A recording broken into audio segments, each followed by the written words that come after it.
হনুমানজি কেন হঠাৎ মহিলাদের মতো সিঁদুর এবং শাড়ি পরে শ্রীরামের সামনে আসলেন? আর সেই সিঁদুরে রাঙা শরীর দেখে শ্রীরাম কি করলেন জানলে আপনার চোখে জল আসবে। একদিন অযোধ্যার রাজপ্রাসাদে হনুমান সীতামাকে সিঁদুর পরতে দেখে জিজ্ঞাসা করলেন, মা, আপনি প্রতিদিন এই লাল বস্তুটি তিলক কেন লাগান? তখন সীতামা হাসি মুখে বললেন, পুত্র, এই সিঁদুর হলো স্বামী শ্রীরামের দীর্ঘায়ু আর মঙ্গলের প্রতীক।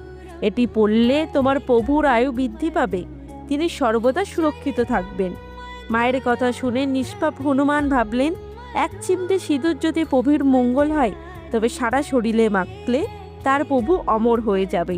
এই অগাধ ভালোবাসায় তিনি নিজের মাথা থেকে পা পর্যন্ত সিঁদুর মাখিয়ে নিলেন।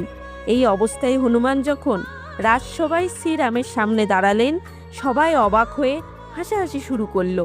কিন্তু অন্তর্যামী শ্রীরাম হনুমানের চোখে সরলতা এবং অগাধ প্রেম দেখতে পেল।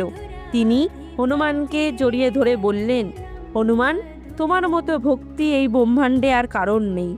আজ থেকে তুমি বজরংবলী, অর্থাৎ যার এক অর্থ সিঁদুরে রাঙা, নামেও পূজিত হবে। সেদিন থেকেই হনুমানজিকে মন্দিরে সিঁদুর অর্পণ করে খুশি হন এবং মনের ইচ্ছা পূরণ করুন। বজরংবলীর এই অদ্ভুত ভক্তি দেখে মুগ্ধ হয়ে কমেন্টে একবার হলেও লিখুন, জয় শ্রীরাম।